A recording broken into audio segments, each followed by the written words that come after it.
Bienvenue à la capsule sur la résolution d'une équation trigonométrique impliquant une fonction sinusoïdale. D'abord, comme pour résoudre une équation, toujours une bonne idée de faire une esquisse graphique ou posséder un graphique précis comme dans ce cas-ci. Alors, graphiquement, on cherche l'ensemble de toutes les valeurs de la fonction sinusoïdale qui sont situées sous la droite pointillée, dans la zone verte. La droite pointillée correspond au demi-plan y plus petit que 13 demi, correspondant à cette partie-ci de l'inéquation, alors que bien sûr la courbe en rouge représente la fonction sinusoïdale.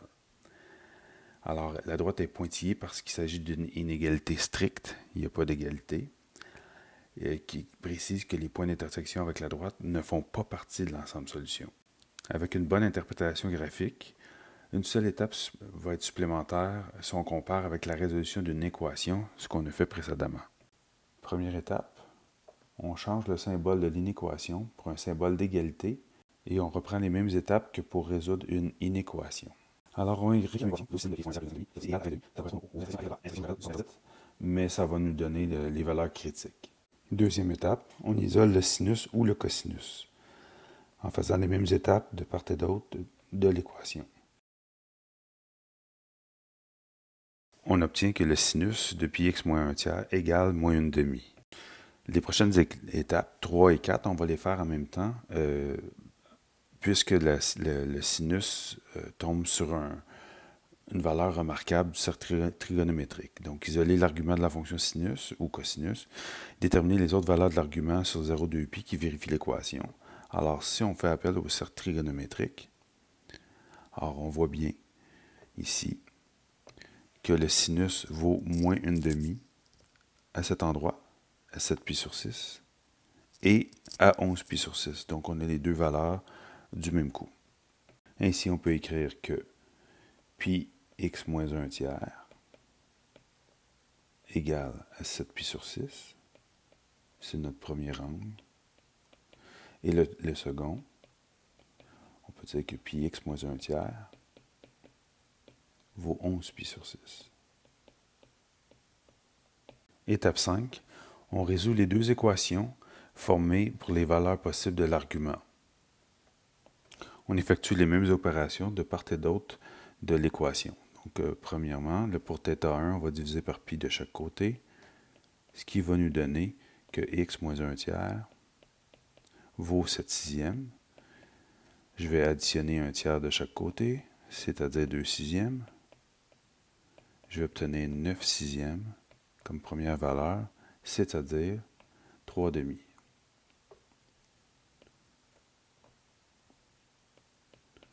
On fait la même chose de l'autre côté. En divisant par pi de chaque côté, j'obtiens que x moins 1 tiers égale à 11 sixièmes.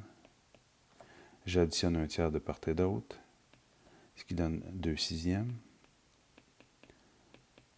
ce qui me donne comme deuxième valeur 13 sixièmes. Voilà mes deux premières valeurs critiques qui correspondent aux deux premières intersections avec la droite. Je vous rappelle que nous, on a une inéquation et qu'en plus, l'intersection avec la droite n'est pas permise. Mais on va gérer ça avec une interprétation graphique. Sixième étape, on détermine l'ensemble des valeurs qui représentent les intersections entre la fonction sinusoïdale et la droite. Alors, comme première valeur que nous avions trouvée, je vais l'appeler x1. On avait déterminé que ça intersectait à 3 demi et la seconde à 13 sixièmes. Ici, il est utile de faire appel à l'esquisse graphique pour valider ce qu'on est en train de faire. Alors, on s'aperçoit en regardant le graphique que les points qu'on a trouvés, 3 sixièmes, 3 demi, dis-je, et 13 sixièmes correspondent à ces deux points-là. Alors, nous, on veut être capable de trouver l'ensemble des points. Alors, voici comment on doit raisonner par rapport à ça. Je vais l'illustrer en orange, le point x1, donc 3 demi, et le point x2, 13 sixièmes, je l'ai mis en mauve. Alors, ce qu'on va obtenir, c'est que je vais aller placer en orange tous les points qui sont reliés à x1. Donc, ajouter une période J'ajoute une période, j'ajoute 2 périodes, 3, 4, 5, ainsi de suite. On voit qu'on rajoute un certain nombre de périodes et ce nombre sera infini parce que notre domaine n'est pas restreint. Bon, j'arrête là. Même chose, cette fois-ci, en mauve. Alors, en mauve, ça va être situé par rapport à la branche de droite de chacune des petites portions de courbe. Même chose. Évidemment, même chose à gauche. Et c'est infini. Alors ça, c'est le raisonnement qu'il faut utiliser ici. On calcule donc la période de cette fonction. La période d'une sinusoïdale, c'est toujours 2π sur la valeur absolue de b. Dans notre cas, b vaut π. Alors 2π sur π, ce qui nous donne une période de 2. Alors les points en orange vont avoir comme équation, comme valeur, x égale 3/2, ça c'est pour le premier, plus un certain nombre de périodes. Ce nombre, il est infini, alors je vais choisir n, j'aurais pu choisir k, peu importe, 2 fois le nombre de périodes, le n fois la période de 2. Voilà pour le premier. Même chose pour les points en mauve situés à droite. Donc, je vais avoir x égale, cette fois-ci, 13 sixièmes plus 2n. Alors, si je rassemble ça, je vais avoir l'ensemble des points que j'ai. Mais là, je vous rappelle que nous, on n'est pas dans une situation où on cherche les intersections. On cherche toutes les valeurs possibles et on va s'apercevoir que ça va nous donner des intervalles. C'est ce qu'on va faire à la prochaine étape. Alors, l'ensemble des points d'intersection, donc x appartient à l'ensemble contenant les points 3/2 plus 2n, 13 sixièmes plus 2n, où n est un antirelatif, donc positif, négatif et nul. Septième et dernière étape, on interprète le graphique pour déduire l'ensemble de solutions correspondant à l'inéquation. Alors, comme j'ai dit précédemment, ici, c'est une inéquation, alors on ne cherche pas les points d'intersection. De toute façon, en plus, la droite étant pointillée, l'intersection n'est pas permise. Alors, voici ce que ça devrait donner. Ce qu'on cherche en réalité, c'est un intervalle de valeurs.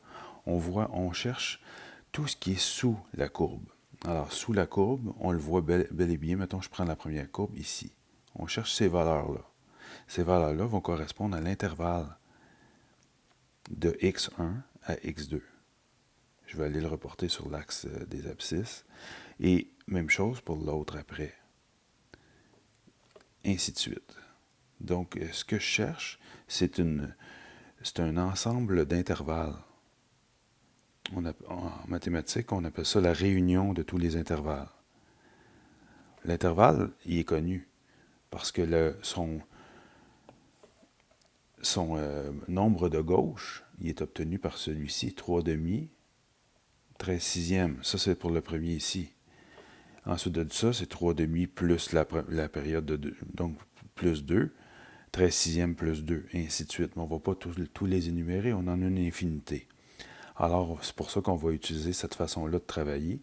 Mais au lieu d'utiliser une accolade, puisque là, on parle seulement des points, puisque dans notre cas, on a des intervalles, on va réutiliser cette façon-là de travailler, mais avec des intervalles. Voici ce que ça va donner. Notre inéquation 12 sin de pi x moins 1 tiers plus 25 demi plus petit que 13 demi sera vraie pour toutes les valeurs de x appartenant à la réunion de tous les intervalles, donc où n est un entier relatif, ou à gauche, intervalle ouvert, 3 demi plus 2n, le même entier relatif, à droite, 13 sixièmes plus 2n, encore un intervalle ouvert. Voilà, c'est ce qui met fin à la capsule sur les inéquations impliquant les fonctions sinusoïdales. La prochaine, on va voir un peu le même principe avec les fonctions tangentes.